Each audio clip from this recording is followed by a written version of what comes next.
যেই সমস্ত মেয়েরা রাতে চুল সেরে ঘুমান একটু সাবধান হবেন।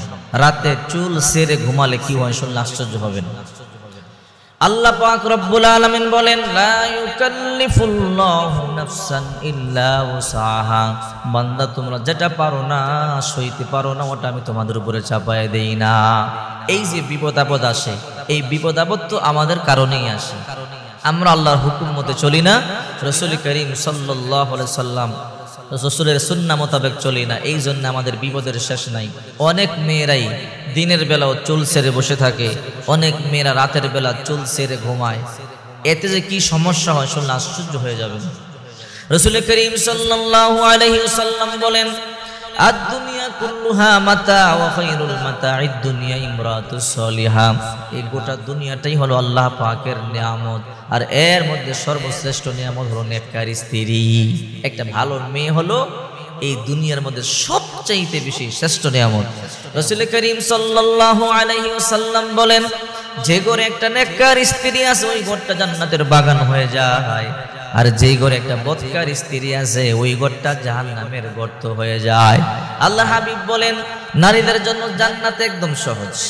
নারীদের জন্য জান্নাত একদম সহজ। যে নারী মাত্র 4টা কাজ করবে, ওই নারী জান্নাতের যে দরজা দিয়ে খুশি ওই দরজা দিয়ে জান্নাতে চলে যাবে।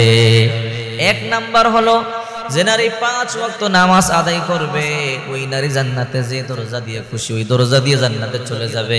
2 নাম্বার, রমজান মাসের রোজাগুলো পালন করবে। 3 নম্বরে সতীত্বের হেফাজত করবে। 4 নম্বরে স্বামীর আনুগত্য করবে, স্বামীকে ভালোবাসবে।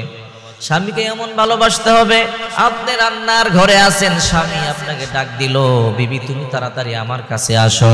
স্বামী ডাক দিতে দেরি হবে, আসতে দেরি করা যাবে না। কারণ বিশ্বনবী মুহাম্মদ সাল্লাল্লাহু আলাইহি ওয়াসাল্লাম বলেন, স্বামী ডাকার পরও যে স্ত্রী স্বামীর ডাকে সাড়া দিল না, ওই স্ত্রীর উপরে আল্লাহ পাকের লানত, ফেরেশতাদের লানত।